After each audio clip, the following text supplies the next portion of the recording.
Ah, yes, it is finally here.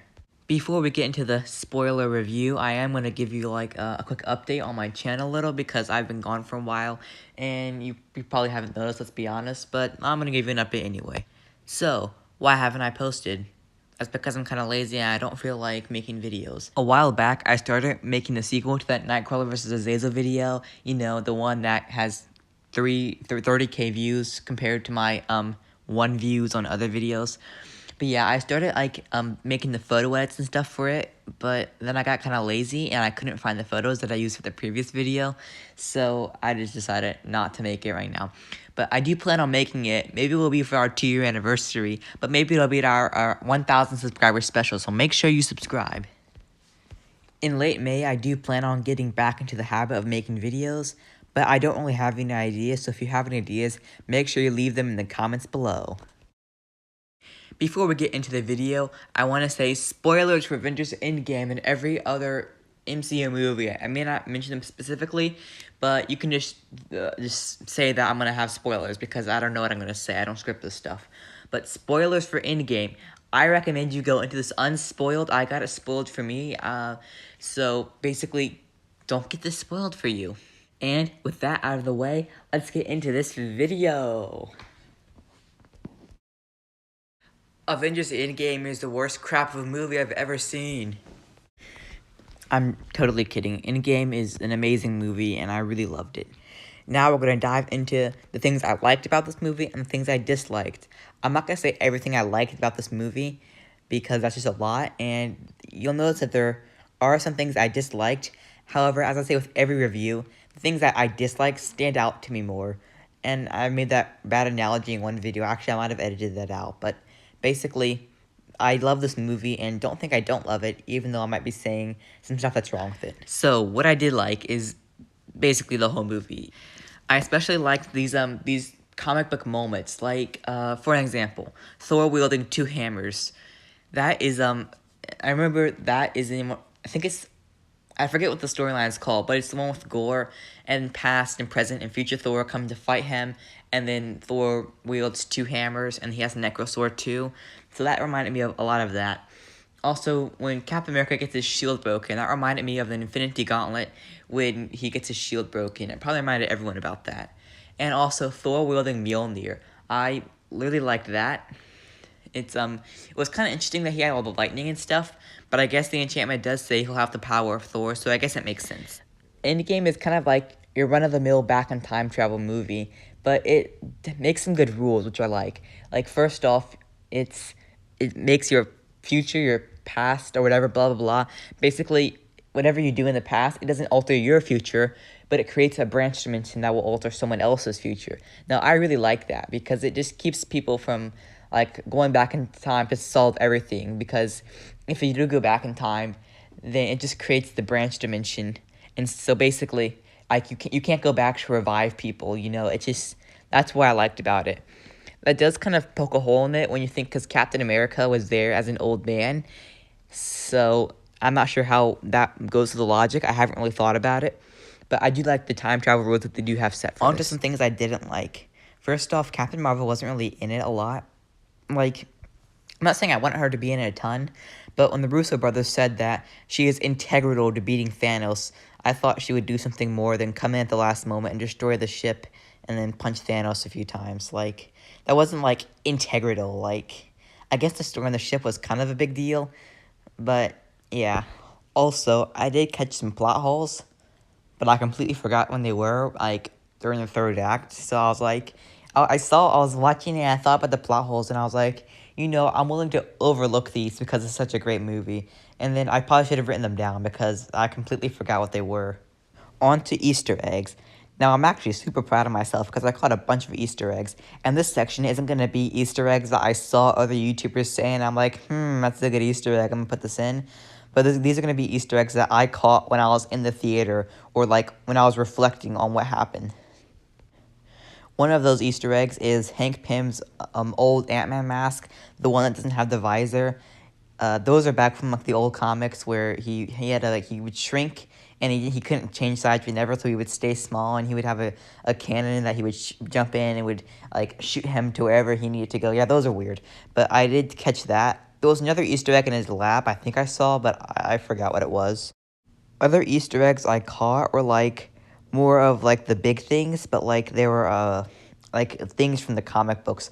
Like I already mentioned, Thor wielding two hammers from the Gore the God Butcher when he was fighting that guy.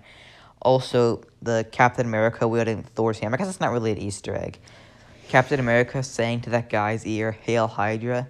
I haven't actually read that comic, but I've just heard about it so much because people don't like that Captain America is a Hydra agent. So as soon as he said that, I was like, oh, they're going with that thing. Like, not that he was actually Hydra, but like, I caught that. I'm proud of myself. In classic me fashion, I cannot remember half of the Easter eggs that I caught when I was in the theater, and I probably should be writing these down since I have a YouTube channel that I need to run and take care of. But I caught more, and maybe I'll go back and make a second viewing review. That's exactly what I'd do. Because there's so many stuff. It's a 3-hour movie. There's no way I can remember everything. The first act is kind of like a blur to me, because just mainly the second act. Actually, I don't know. Just this, it just kind of starts to run together because I've only seen it one time, and it's 3 hours. And now I'm going to talk about the scene. The scene, as referred to by everyone who's talking with someone who's seen Endgame, yet there's someone who's in the room who hasn't seen Endgame. The scene. I did not cry at all during the scene where Iron Man dies or the funeral scene. And I really don't see how people could cry during it. Like, it's not that sad. Like, I guess it's kind of sad because, he's dying and stuff. But, like, I didn't cry. I didn't even get teary-eyed because I was kind of watching. I was like, well, I knew someone was going to die. So it's either him or Captain America. And I honestly expected it would be Captain America. But nope, it was Iron Man. And I guess it just wasn't like it wasn't sad. It's just that it didn't make me like tear up at all. And then the funeral scene, the one where it's all one take and the camera's panning from basically everyone who's had any contact with Iron Man during the MCU. I love how they can milk that scene so like even though it's panning around, you don't feel bored because you're like, I know this person, and also it's because of the weight of Iron Man's death. I just found that interesting. But anyways, the most emotional scene for me was the first one. Yes, the first one. The scene where Hawkeye and his family dies. Yeah, I was in the theater and I was like, this is maybe a flashback, and then I was like, oh, they're gonna get dusted, aren't they? And I was like, no, I don't want to watch this. And then they did it it was like the worst way possible that it could have happened to him. Like, he didn't see them getting dusted, so he didn't know what happened. Like, first he turns and his daughter's not there, and like the audience sees the dust, ashes, whatever, floating away. But obviously, him being Hawkeye, he doesn't know that that's what's happening. So he's like, where'd she go? Maybe she's behind the tree. Maybe she's playing hide and seek or something. And then he's like talking to his wife or something, and there's no response. And then he turns and there's the dust floating away, and they're not there. He still doesn't make the connection that they all turned into dust. So and then basically he's all like, where is everybody? And I thought, oh, maybe he thinks they're under the table, but it's like they're not, and he runs there, and then they're all gone. That was the hardest scene for me to watch. Another scene that surprised me a lot was the scene where Black Widow dies.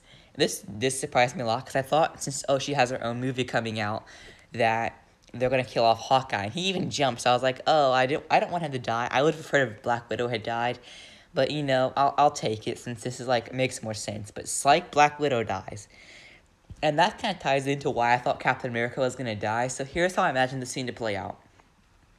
Iron Man and Captain America go there, and they're like, who needs to sacrifice themselves? And instead of doing this like a fight and stuff, Captain America's like, I will, and Iron Man's are like, no, we need you, and he's like, I've lived my life, blah blah blah. You have more of a life. You have the armor to beat Thanos. Doctor Strange needed you alive. I'll do it. And then he goes and he dies. Iron Man gets the Soul Stone, and when the Soul Stone's in his hand, it pans into the Soul Stone, like into the Soul World. The little pocket dimension inside the Soul Gem, and so it zooms into there, and it's Captain America and Peggy Carter in like the dance hall thing dancing. That's the ending I expected for Captain America. And see, the reason that I thought this is because, you know how he got that rain check on that dance? So I was like, the only way Captain America can go out is if he gets that dance. Like, if he goes out any other way, I will not have it. And so when he was going back in time, I was kind of expecting them to be like, him to tell the other people, like, I'm gonna stay back there and live out my life with Peggy. But he didn't. He goes, and I was like, oh, he's gonna come back. And when he didn't come back, I was like, he probably stayed there, didn't he? Because I was expecting that the whole movie. I was expecting some scene where he gets that dance with Peggy, and then he's an old man. And I was like, is that Cap? Or is that just some old man there? And see, that kind of is a plot hole because if any changes they make create an alternate reality, then he should be in an alternate reality, not in that one. So he couldn't be right at that spot. But basically, he's there, and I'm like, oh, it's Captain America, blah blah blah. He's an old man, and then he's like, I like married Peggy or whatever, and I'm like, that's the ending I was looking for. Thank you, Marvel, for giving him the right ending. But I was kind of pissed that he was an old man. He can't be Captain America anymore, and the fact that both him and Iron Man are out of the game, out of the end game. No, but I was expecting one or the other to die. I wasn't, or not die, but like, you know, be like out of the picture. Like, I wasn't expecting both of them to be out of the picture. I expected Iron Man to retire to his farm with his kid and his and Pepper, and then they could like do, I guess, normal stuff. And like, if you needed help with some tech or something, occasionally he would give you advice, but like for the most part, he would stay out of it. But no, he died, and yeah, I would prefer it if it been that way. But you know, I'm not gonna complain since it was a nice ending, and that "I am Iron Man" quote was really like the icing on top. Speaking of which, though, I am furious that Captain America didn't say that I can do this all day. You know, when he's being beat up by Thanos, his shield's broken, he's staring down the whole army right before the portals start to open. I was expecting him to say, I can do this all day, and then everyone comes out. But no, maybe I'll make a fan edit where he says I can do this all day, and then everyone comes out of the portal. And that's gonna wrap up my review for this movie. I have tons more to say and stuff I know I forgot to say because I don't script this, but in an effort to keep this from being 30 minutes long, I'm gonna pull the plug right here. I just realized that I forgot to do the after movie talk, but I don't feel like doing it right here, so I'll do it in my second viewing review because I gotta milk those views and stuff. But that wraps up my video. Thank you guys for watching. Hopefully you watch my next review because they're gonna Easter eggs that I'll catch the second time, and that I'll probably remember the plot holes and stuff. So I'll come back with a refreshed mind, and I'll just say everything in that video too because this will be basically a part 2. So I should call this the Infinity War and the next one the Endgame of my review. But that's going to wrap it up. So I've said it like 50 times. Thank you for watching. Please comment and subscribe and like and all those other stuff that YouTube wants me to say. And I will see you guys in the next video, which hopefully should be before May 10th.